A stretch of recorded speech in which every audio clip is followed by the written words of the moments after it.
Un país limpio es la mejor muestra de salud. No tires desperdicios en calles y carreteras. Como buen ciudadano, coloca la basura en el zafacón. Juntos podemos lograrlo. Empresa de Transmisión Eléctrica Dominicana, ETED, uniendo el país con energía.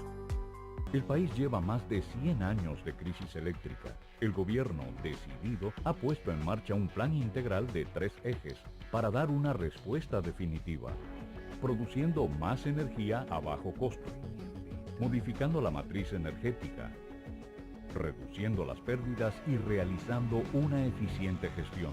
Hacerlo con responsabilidad, transparencia y calidad requiere tiempo. La espera dará frutos, logrando eliminar el obstáculo que frena el desarrollo del país. Corporación Dominicana de Empresas Eléctricas Estatales, CDEE, hacia la solución definitiva.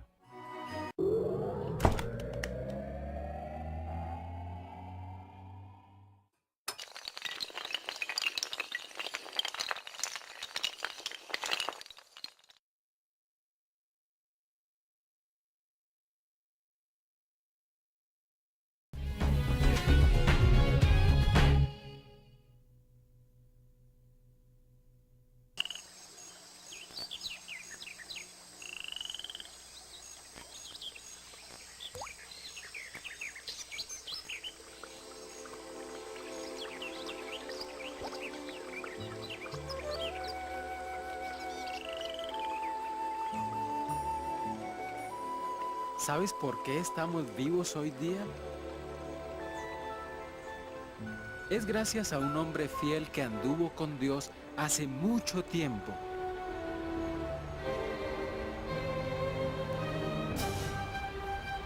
Se llamaba Noé.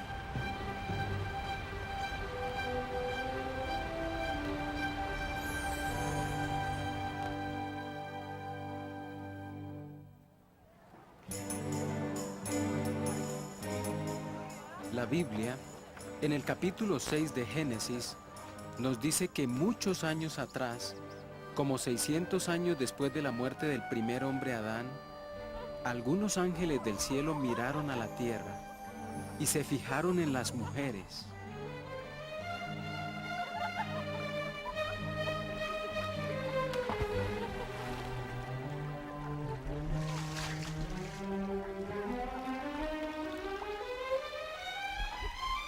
Vieron que eran muy bonitas y empezaron a abrigar pensamientos malos. Abandonaron el cielo y se transformaron en hombres para casarse con las mujeres. Tal proceder era contranatural y muy malo. Las mujeres tuvieron hijos que se convirtieron en abusones gigantescos llamados Nefilim. Estos peleones golpeaban a la gente. Muchos hombres siguieron su mal ejemplo.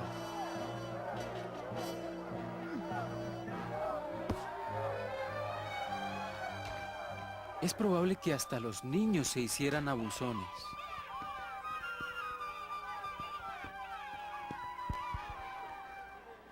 Las personas de aquel mundo violento no hacían caso del sufrimiento que las rodeaba. Disfrutaban de la vida, se casaban, comían y bebían.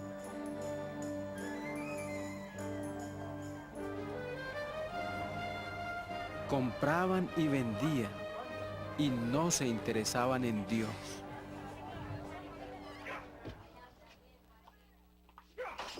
Había violencia en todas partes.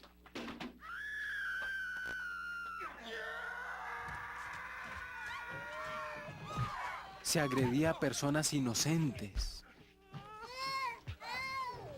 Ahora bien, ¿qué opinaba Jehová Dios de aquel mundo inicuo? Vio que la maldad de los hombres abundaba en todas partes y que sus pensamientos eran solamente malos todo el tiempo. Jehová se sintió herido al ver que los hombres eran inicuos. ¿Qué decidió hacer Dios al respecto? Él dijo: voy a borrar a la humanidad de sobre la faz de la tierra.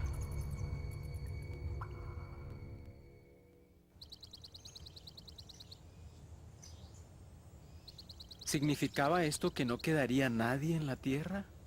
No.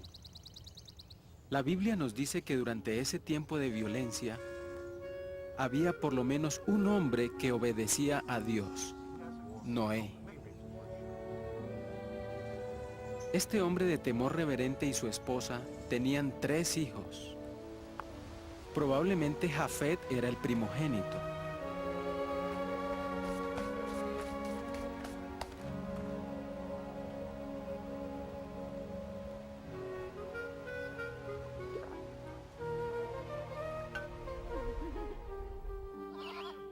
Luego le seguía Sem.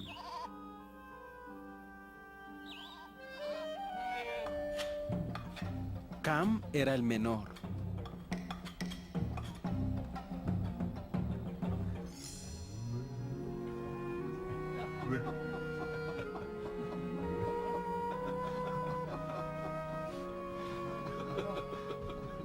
Estos hijos obedientes y sus fieles esposas ayudarían en gran manera a Noé a cumplir con una obra especial que Dios pronto le asignaría.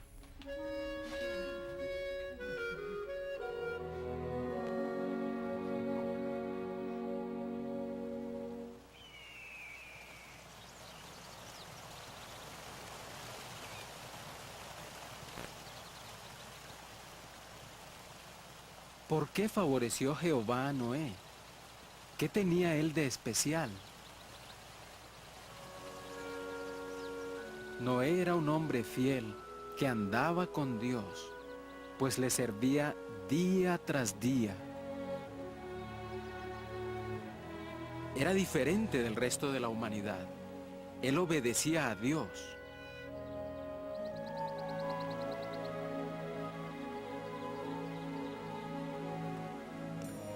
¿Cómo destruiría Jehová aquel mundo inicuo? Él dijo: voy a hacer que un gran diluvio limpie la tierra. El agua será tan profunda que todos se ahogarán.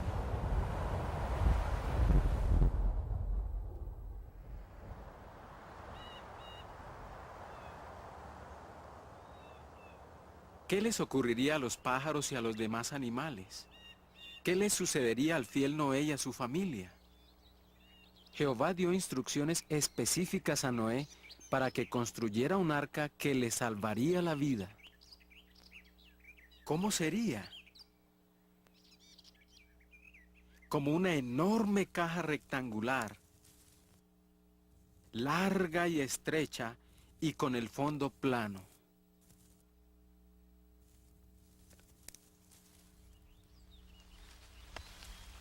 Tuvieron que limpiar una zona extensa a fin de trazar el plano de esta enorme arca. ¿Puedes imaginarte lo grande que sería? Mediría más de 120 metros de largo, mucho más larga que un campo de fútbol, unos 20 metros de ancho y tendría la altura de una casa de 4 pisos.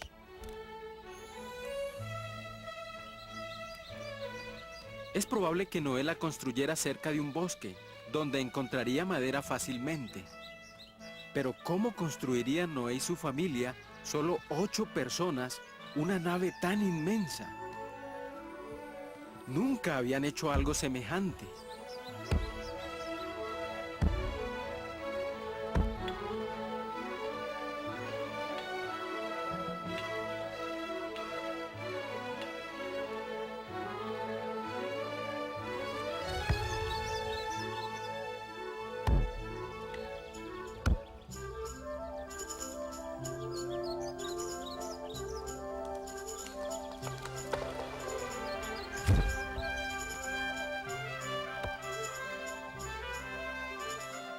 Construyeron el arca con la ayuda de Dios.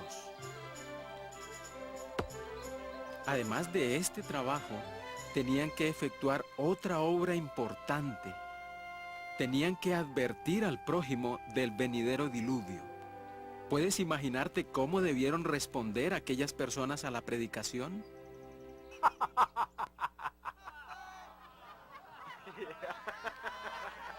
Probablemente dijeron: ¡qué tontos! ¿Por qué están construyendo esta enorme caja aquí? Están perdiendo el tiempo. ¿El mundo no se va a acabar? Pasaron por alto la advertencia de Noé y continuaron con su rutina diaria. Pero Noé escuchó a Dios, no a la gente. Noé y su familia tardaron mucho tiempo en construir el arca. Fueron obedientes y trabajaron duro en ella por más de 40 años.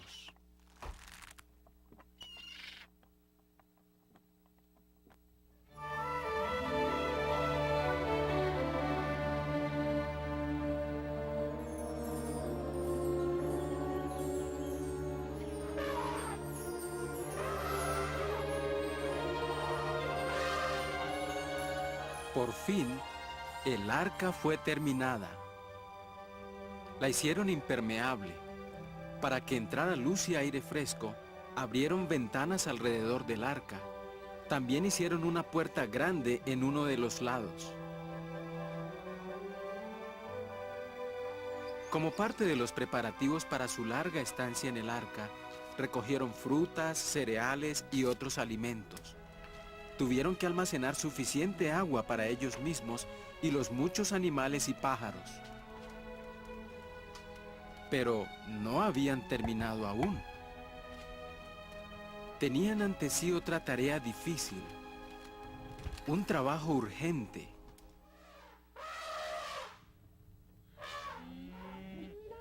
El capítulo 7 de Génesis nos dice que Noé y su familia empezaron a introducir en el arca a todas las diferentes clases de animales. Disponían de muy poco tiempo para hacerlo. ¿Por qué? Porque Dios dijo: dentro de solo 7 días más, voy a hacer que llueva sobre la tierra por 40 días y 40 noches. La tierra entera quedará inundada y borraré toda cosa que respira. Por eso, introduce en el arca 7 de cada animal limpio que se utilizará en mi adoración.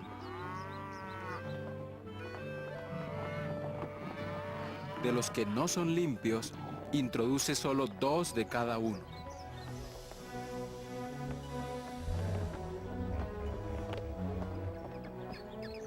Jehová sin duda ayudó a Noé a dirigir a las muchas clases de animales que tenían que entrar en el arca.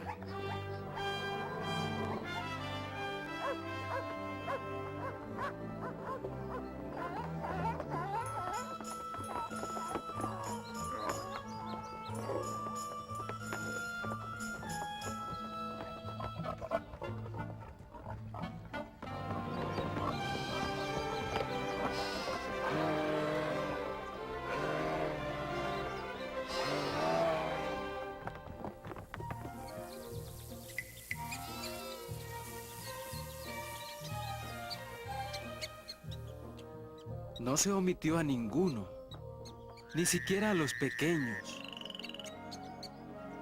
ni a los que se arrastran, ni a los lentos.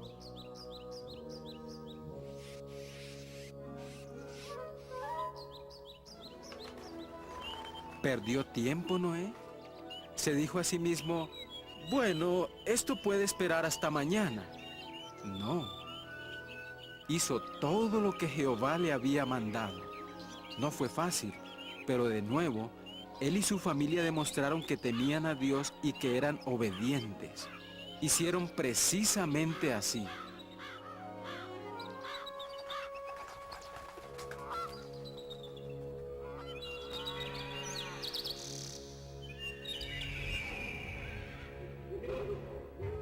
Cuando todos los animales estaban a salvo dentro del arca, Jehová cerró la puerta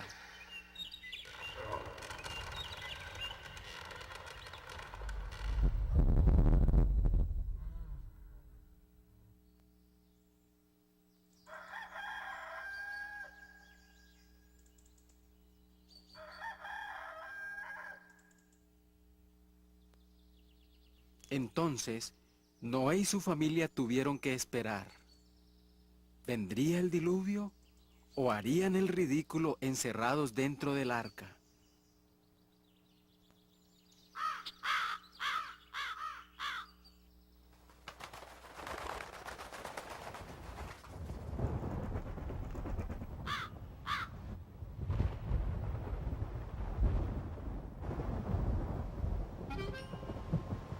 Tal como Dios había dicho, los cielos reventaron.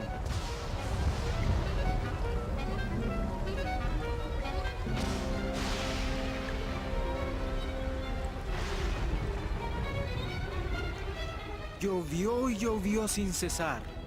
Era un diluvio.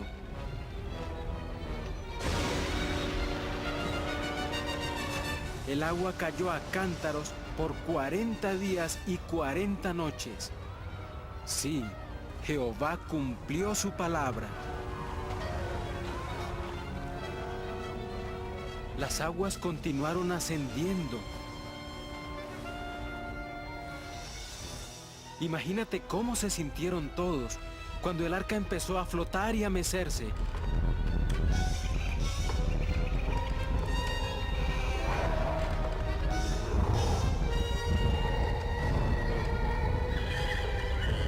Los animales estaban asustados, no sabían lo que sucedía.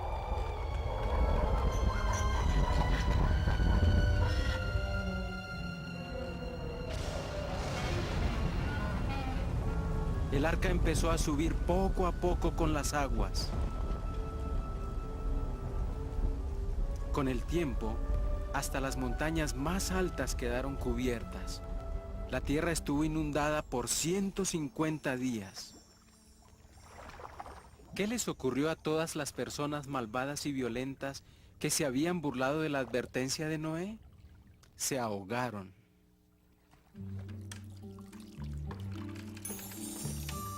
Durante todos los meses que el arca estuvo flotando, Noé y su familia se mantuvieron ocupados. Atendieron sus necesidades y las de los animales.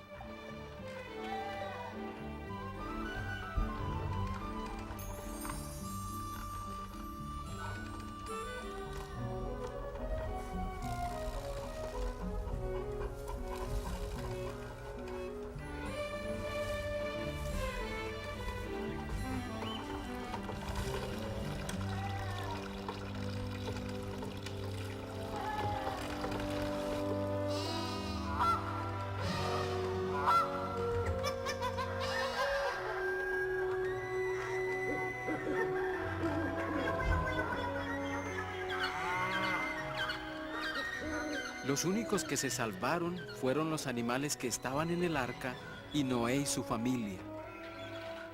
8 personas sobrevivieron porque escucharon a Jehová e hicieron lo que Él mandó. Hicieron precisamente así. Luego, Dios hizo pasar un viento sobre la tierra para secarla. Las aguas empezaron a bajar y se formaron océanos, mares, lagos y ríos.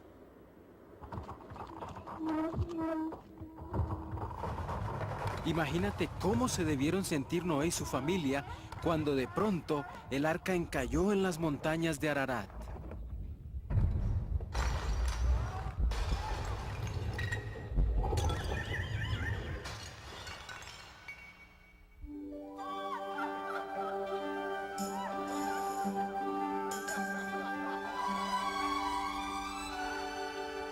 ¿Qué sucedió después?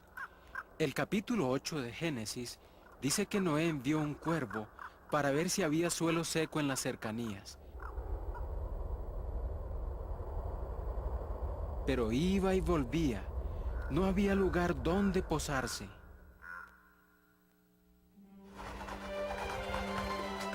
Más tarde, Noé soltó una paloma.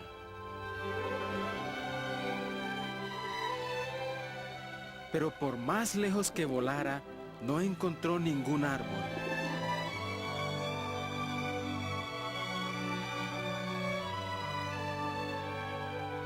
Al igual que el cuervo, regresó al arca. 7 días después, Noé envió la paloma de nuevo.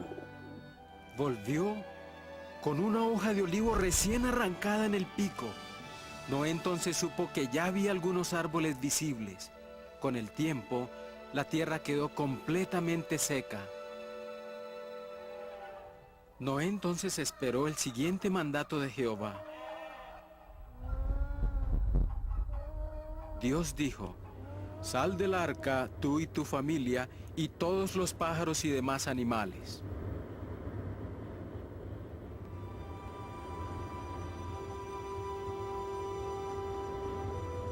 ¿Cómo te hubieras sentido tú después de haber sobrevivido al diluvio? Habrías estado muy agradecido a Dios.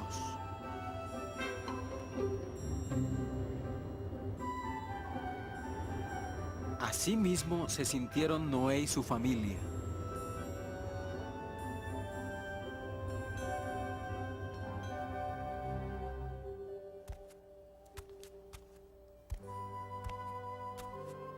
Estaban tan llenos de gratitud que edificaron un altar a Jehová.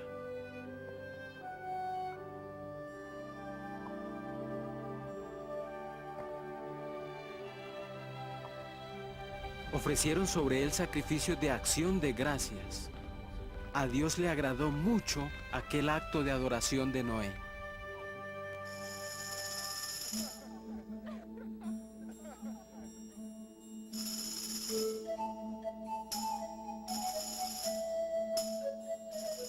Noé y su familia estaban llenos de alegría porque Jehová los había salvado.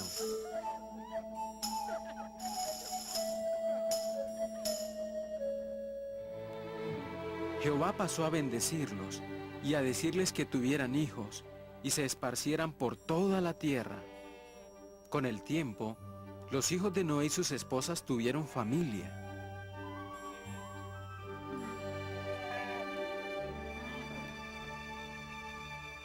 Los animales también tuvieron sus crías. Así la población humana y animal empezó a extenderse por toda la tierra.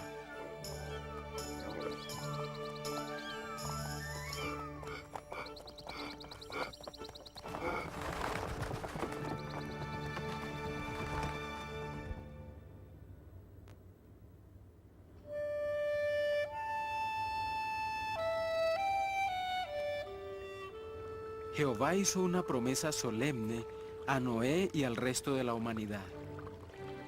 Nunca más enviaré un diluvio para arruinar toda la tierra.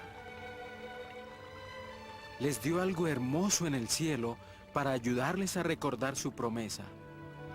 De veras doy mi arco iris en la nube y tiene que servir como señal del pacto entre yo y la tierra. Tú también puedes ser como Noé. ¿Cómo? Aprendiendo de su buen ejemplo. Tenía una familia espiritualmente sólida. Juntos construyeron el arca y cuidaron a los animales. También predicaron a un mundo incrédulo. Sí, Noé fue predicador de justicia. Noé anduvo con Dios y hoy nosotros debemos hacer lo mismo. ¿Cómo? Hemos de predicar las buenas nuevas de que Dios ha prometido eliminar a los inicuos de la tierra. Él restaurará el paraíso en la tierra para todas las personas buenas que le sirven y que siguen a su Hijo Jesús. Entonces, Noé y su familia volverán a la vida y vivirán de nuevo en la tierra. ¿Estarán tú y tu familia allí? ¿Estarás en el paraíso para hablar con ellos? Si andas con Dios, de seguro estarás allí.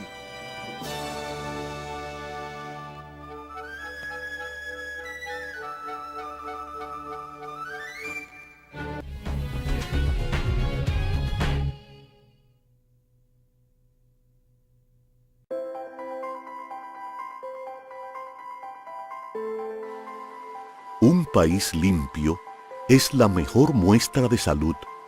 No tires desperdicios en calles y carreteras. Como buen ciudadano, coloca la basura en el zafacón. Juntos podemos lograrlo. Empresa de Transmisión Eléctrica Dominicana, ETED, uniendo el país con energía. El país lleva más de 100 años de crisis eléctrica. El gobierno, decidido, ha puesto en marcha un plan integral de 3 ejes para dar una respuesta definitiva, produciendo más energía a bajo costo, modificando la matriz energética, reduciendo las pérdidas y realizando una eficiente gestión. Hacerlo con responsabilidad, transparencia y calidad requiere tiempo. La espera dará frutos, logrando eliminar el obstáculo que frena el desarrollo del país. Corporación Dominicana de Empresas Eléctricas Estatales, CDEE, hacia la solución definitiva.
Estamos a punto de abrir las páginas de la primera historia escrita y continua de la humanidad, en el libro que llamamos la Santa Biblia.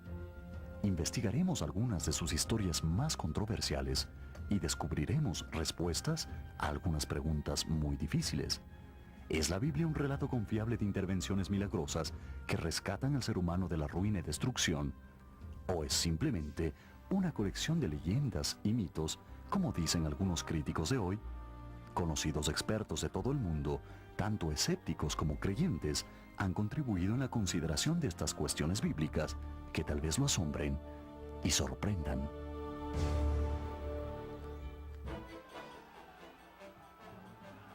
Dos ejércitos obstinados habían peleado hasta llegar a un impasse, y ahora el resultado de su batalla se decidirá en un combate de hombre a hombre entre un temido guerrero gigante y un muchacho pastor. La historia de David y Goliat es un mito. Goliat el gigante nunca existió. Goliat fue una persona real que tuvo 4 hermanos, y el duelo entre David y Goliat también es históricamente cierto. David y Goliat se enfrentan en batalla, y su antiguo duelo se convierte en uno de los más memorables y más controversiales eventos descritos en la Biblia. Historiadores y expertos bíblicos investigan esta vieja controversia y hallan nuevas respuestas asombrosas. ¿Existió alguna vez un gigante llamado Goliat? ¿O es esta historia bíblica solo pura fantasía? Nunca existió ninguna evidencia histórica o biológica que respalde el relato bíblico respecto a David y a un gigante llamado Goliat. La única evidencia que tenemos son los relatos de la Biblia. ¿Y qué es la Biblia? Información histórica apenas confiable. La evidencia de antiguas fuentes israelitas en referencia a David es tan extensa que pocos historiadores hoy en día se atreverían a cuestionar algunos de los principales detalles de su reinado. David surgió de una oscuridad relativa para llegar a ser el segundo rey de Israel. Gobernó a las 12 tribus de Israel como una poderosa nación y fundó una dinastía real que duró más de 400 años. En biología podemos afirmar que grupos genéticos aislados pueden resultar y resultan en extrañas formas humanas. Los Watusi de Ruanda con su elevada estatura y los diminutos pigmeos del Congo son solo 2 ejemplos modernos. En los albores del siglo XX, muchos académicos de la época consideraban a los Watusi pura leyenda. Se pensaba que era solo cuento de los exploradores y aventureros para conseguir dinero para sus expediciones. Concibiendo que una restricción única en un cierto grupo de genes puede causar gigantismo, nunca se ha sabido que algún ejemplar humano mida apreciablemente más de 2 metros, ni se han encontrado restos mortales que respalden la existencia de Goliat. Los restos de Gengis Khan y Julio César, para mencionar solo 2 de los miles de personajes históricos, tampoco han sido encontrados. Pero ¿es ese un argumento creíble de que nunca existieron? ¿Es la historia de David y Goliat solo una gran patraña? ¿O es la Biblia un documento histórico exacto de importantes eventos del pasado? ¿Se puede comprobar científica e históricamente que estos eventos son ciertos? Los oponentes y defensores están totalmente opuestos. Para entender mejor, primero hay que saber lo que dice la Biblia. Encontramos la historia en el primer libro de Samuel, en el Antiguo Testamento, llamado por los israelitas modernos el primer libro de los reyes, porque presenta una historia y narración cronológica de los primeros reyes de Israel. De acuerdo con la Biblia, esta área en Canaán, entre Soco y Aseca, es donde tuvo lugar el duelo entre David y Goliat, hace unos 3000 años. Antes de los años del rey Saúl, los filisteos de las islas Egeas se establecieron en Canaán después de que el ejército de Faraón les impidió establecerse en Egipto en 1188 a.C. El ejército filisteo, con sus armas de hierro y su disciplina, invadió las tierras israelitas en Canaán. Pero sus carros y su pesado armamento fueron diseñados para batallas en tierra plana y eran inútiles en alturas rocosas. Los israelitas bajo Saúl no eran soldados profesionales. Eran pastores y agricultores que se convirtieron en guerrilleros, defendiendo su tierra con anticuado armamento de la edad de bronce, pero bajo Abner, el astuto general de Saúl, se convirtieron en formidables guerreros, especialmente al defender sus colinas nativas. Por casi 6 semanas, las dos fuerzas quedaron frente a frente en un impasse que ninguno parecía atreverse a romper. Las superiores fuerzas filisteas habían arrinconado al ejército de Saúl en las escarpadas colinas, pero no podían atacar con éxito a las guerrillas en su posición. Ambos ejércitos estaban con hambre y frustrados, anhelando ansiosos una estrategia que rompiera el estancamiento. Era costumbre que las familias de cada tribu enviaran comida al ejército en el frente, e Isaí de Belén envió a David con alimento para sus hijos guerreros y sus oficiales. ¡Detente e identifícate! ¡Aléjate del burro! Soy David, hijo de Isaí de Belén. Mis 3 hermanos están en el ejército del Señor. Les traigo comida. ¿No sabes que hay patrullas filisteas en todas partes? ¡Ven! ¡Rápido! ¡Apúrate, muchacho! Pero en esta ocasión, David iba a quedar atónito. Hola, hermano. Hola, David. Qué bueno verte. Hermano. ¡Salve Israel! ¡Otra vez!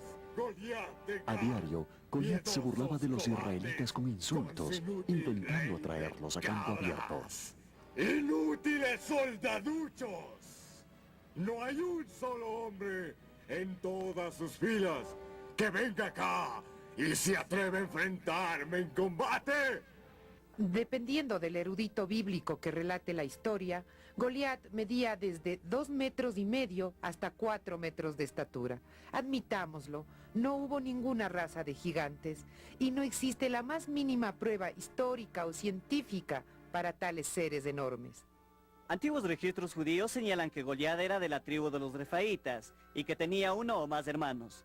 La tribu refaíta tenía peculiaridades genéticas, incluyendo gigantes y personas con 6 dedos en manos y pies. Los refaítas habitaban en Gad, ciudad que en el tiempo de Goliat servía de base para unidades militares especiales de combate. Convirtiendo el codo hebreo a nuestras unidades, podemos determinar que Goliat medía 2 metros y 90 centímetros al ponerse su armadura y casco. Es verdaderamente un gigante. No sé cómo un hombre puede crecer tanto. ¡Escupo sobre tu nación! ¡Escupo sobre tu buitre rey! ¡Y escupo en la cara de tu inmundo Dios Jehová! En el relato bíblico, la parte del gigante es su punto más débil. Sugiere que Goliat y sus hermanos eran de una raza de gigantes, para lo cual nunca ha habido ni un ápice de prueba científica válida. El gigantismo es un hecho incuestionable de la vida humana. Ha habido muchos ejemplos de hombres gigantescos en la actualidad, pero esto no prueba que una raza de gigantes existió alguna vez.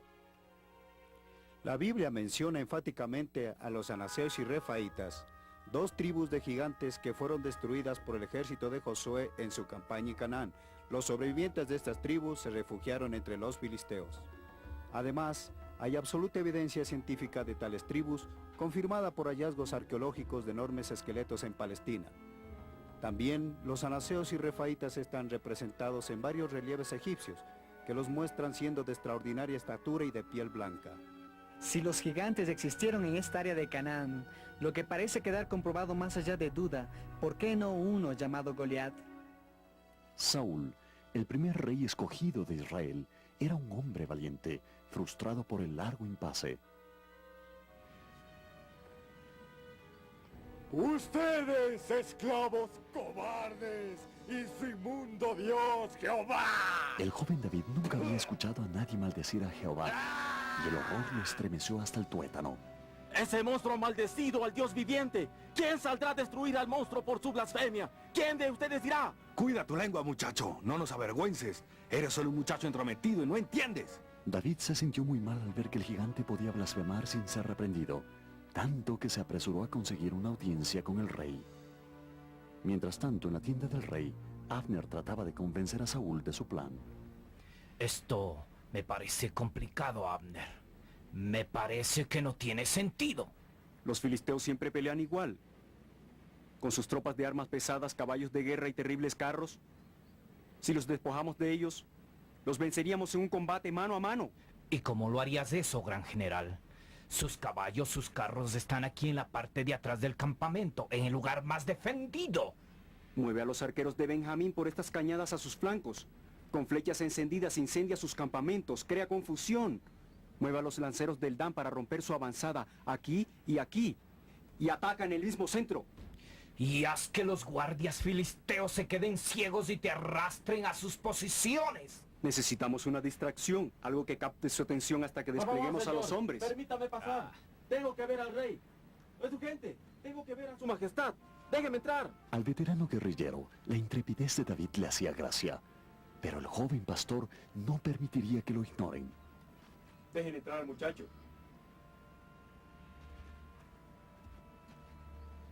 Por más de un mes, a pesar de las recompensas ofrecidas por Saúl, ningún hombre se había presentado.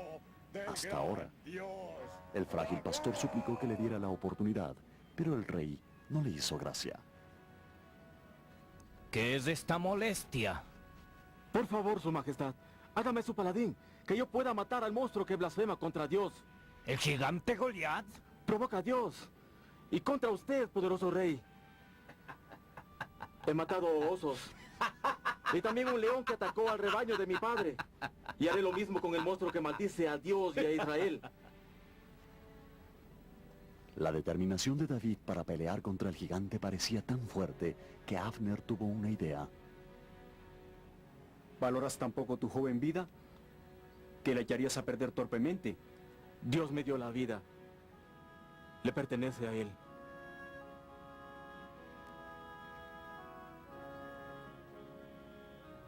¿Qué es lo que veo en tus ojos, general? Pienso que el Señor ha enviado la distracción de que hablábamos, majestad. El mayor problema que tengo con esta historia es que ningún ejército jamás arriesgaría el resultado de una batalla en un solo combate. Es demasiado ridículo como para que un soldado profesional siquiera lo considere. La batalla de campeones era una tradición egea común en la que contrincantes parejos pelearan hasta la muerte para determinar el ganador y así evitar el derramamiento de sangre de una batalla en gran escala. Esta gente sinceramente creía que el dios más fuerte estaba del lado del ganador, lo que hacía innecesario más combate. En este caso era tanto un duelo entre Jehová de los israelitas y Dagón de los filisteos como lo era entre David y Goliat. ¡Salve Goliat de Gad! Por la mañana Israel enviará un campeón para enfrentar tu reto. Solo podemos especular lo que Abner planeaba. Tal vez pensaba que, al enviar un frágil muchacho a enfrentar al gigante, distraería la atención de todo el campamento filisteo. Pero tendría que instruir detalladamente a David para que haga durar la pelea. Haré exactamente como diga, señor general. Alargaré la pelea con el monstruo, haciendo que me persiga. Necesitamos ese tiempo, David. Debes mantenerte lejos de él hasta que nuestros arqueros hayan alcanzado los flancos de los paganos. Escucha atento al toque del cuerno. Saúl se despertó profundamente turbado y deprimido a la vista de su débil alternativa. Luego trató de hacer que David se pusiera su propia armadura. Perdóneme, Majestad, pero no puedo usar esta armadura. Es muy grande y pesada. Y esta espada, casi ni puedo levantarla. ¿Qué arma usarás en contra del poderoso Goliat? Solo mi honda, gran rey. ¿Una honda de pastor? Así es, Majestad. Al arquero su arco, al pastor su honda. De acuerdo a la Biblia, Goliat vestía una armadura de malla egea que pesaba 60 kilos, un escudo de mano capaz de desviar dardos y lanzas, un pesado casco y protectores en las piernas, una pequeña honda de cuero y una piedra pequeña contra un adversario como Goliat pone a prueba hasta la fe más fuerte. A primera vista, una sencilla honda parecería un arma demasiado pobre para batirse en un duelo a muerte, pero hay sólidas opiniones contrarias. Existen informes de honderos que lanzan piedras con suficiente fuerza para despedazar cascos, armaduras y hasta escudos. Se registra que incluso la antigua tribu de Benjamín tenía un ejército completo de honderos que podían acertar a un blanco hasta más allá de 60 metros con letal puntería. La idea de que David usara una honda y una piedra para matar a un soldado profesional vestido con su armadura es tan ridícula como derribar a un elefante con un rifle de balines. En el mundo árabe hoy, particularmente entre los palestinos, todavía se utiliza la honda. Los ejércitos griegos y romanos también tenían sus mortíferos honderos. Francotiradores de honda integraron una gran parte del ejército de Aníbal en el año 218 a.C.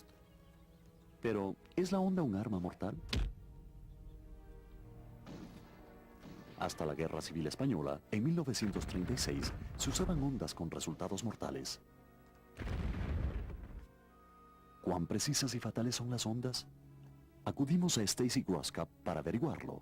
Él presenta exhibiciones de armas y es especializado en arquería, cerbatanas, rifles, hachas, cuchillos y por supuesto la honda. Esta honda hecha de una bolsita de cuero y 2 tiras es una réplica de la utilizada por David. Como municiones voy a usar bolas de plomo y piedras de tamaño de una canica. David usó piedras lisas en su pelea con Goliat. En tiempos antiguos se usaban estos proyectiles de honda en el combate militar y para cacería. El blanco es una pequeña tabla de pino a unos 12 metros de distancia.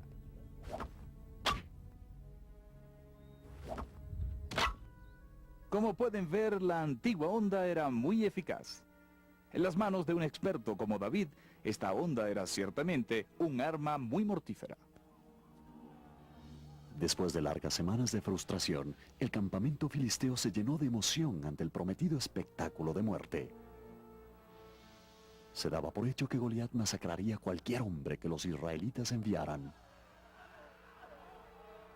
¡Qué gran carnicero que es Goliat! Así que, gran mole de carne, ¿al fin encontraste algo de diversión? Cuando mates al hebreo, trae su cabeza a mi tienda. Y te prometo que caminarás conmigo al frente de la tribu cuando regresemos a casa. Y mientras los filisteos celebraban prematuramente, Abner alistaba a sus guerreros para aprovechar la distracción. Hay un grupo de soldados en este lado. El desplazamiento de varios miles de hombres era la clave del éxito. Pónganse en posición con sus hombres y oren al Señor Dios Todopoderoso que guíe sus armas. ¡Vayan ahora! Y cuando oigan el toque del cuerno, ¡ataquen!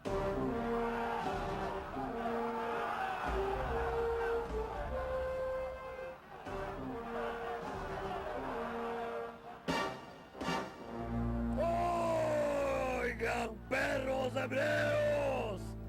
¡Me van a matar de viejo esperando a su campeón! ¿Dónde está el valiente de entre sus inmundas y cochinas filas? Abner había comprendido bien a su enemigo. En cuestión de minutos, todo el campamento filisteo se aglomeraba al frente para contemplar la masacre, y los capitanes de Abner comenzaron a desplazarse con sus armas para el ataque.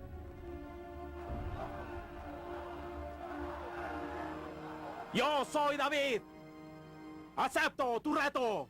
El estupor de ver a un bien parecido muchacho retando a su temible gigante atrajo la atención de todo el campamento filisteo, desde los oficiales hasta los mozos de cuadra.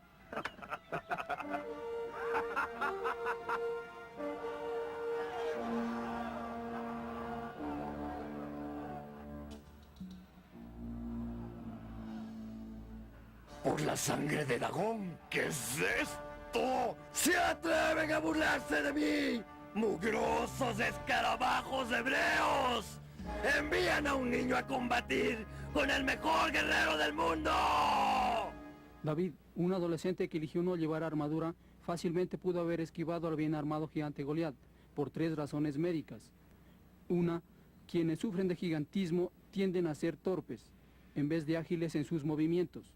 2, los gigantes suelen tener menor fuerza muscular que los más jóvenes y de menor estatura. Y 3, comúnmente los gigantes sufren de hemianopía bilateral temporal, pérdida de la visión periférica. Significa que David fácilmente habría corrido de lado a lado, fuera del campo visual de Goliat, mientras preparaba su tiro o provocaba al gigante. El gigante filisteo repentinamente se llenó de una furia tremenda.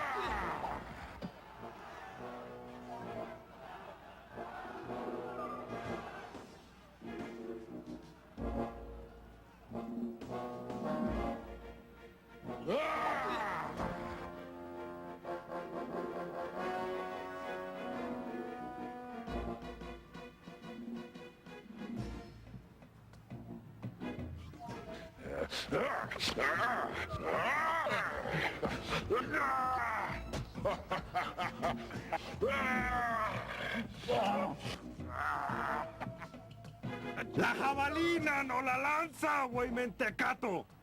El muchacho es una gacela saltona, no un león al ataque.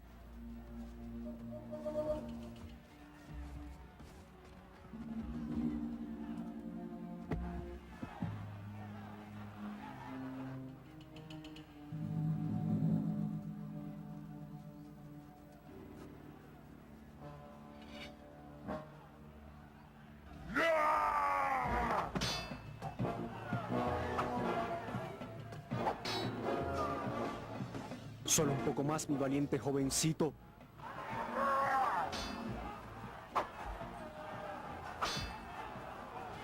¿Estás cansado? Enorme mole de carne pagana. Voy a despedazarte muy lentamente, cachorro agusaneado, solo porque me hiciste sudar.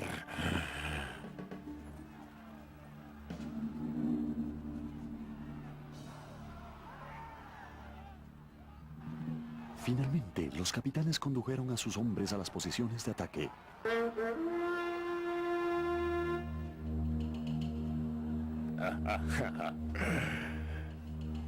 Una onda de pastor. ¿Piensas que el gran Goliat es un chacal agazapado al que se puede aguijonear con una piedra? Blasfemaste al Dios vivo, idólatra. Dios te entregará en mis manos.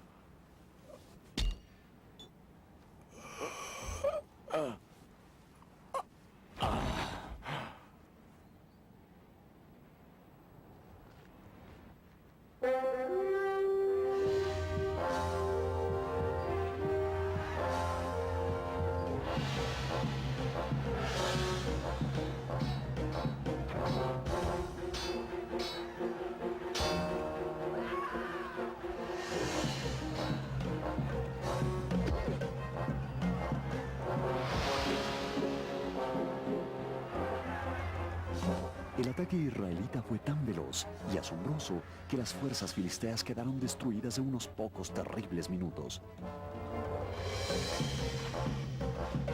En cualquier corte de justicia, la historia de David y Goliat, como está descrita en la Biblia, sería vindicada por la evidencia. Expertos han comprobado la existencia de gigantes tanto en tiempos antiguos como modernos. hemos visto la demostración de que la onda es un arma mortal. Hay una nota colateral de sumo interés sobre esta historia. Este casco es una réplica del tipo Egeo, probablemente usado por las tropas filisteas en aquel día. Podrán ver que no hay visera. Era de extrema importancia en la batalla que el soldado mantuviera su cabeza inclinada hacia adelante para obtener máxima protección. Pero si el guerrero echaba su cabeza hacia atrás, como lo pudiera haber hecho Goliat al reírse, esta parte importante de su frente quedaba expuesta. Quizás esta fue la razón por la que se añadieron viseras a los cascos de guerra poco después de la caída de Goliat. Evidencias históricas y arqueológicas prueban la existencia de David y sus muchas obras, desde el haber matado a Goliat hasta gobernar la nación unida de Israel.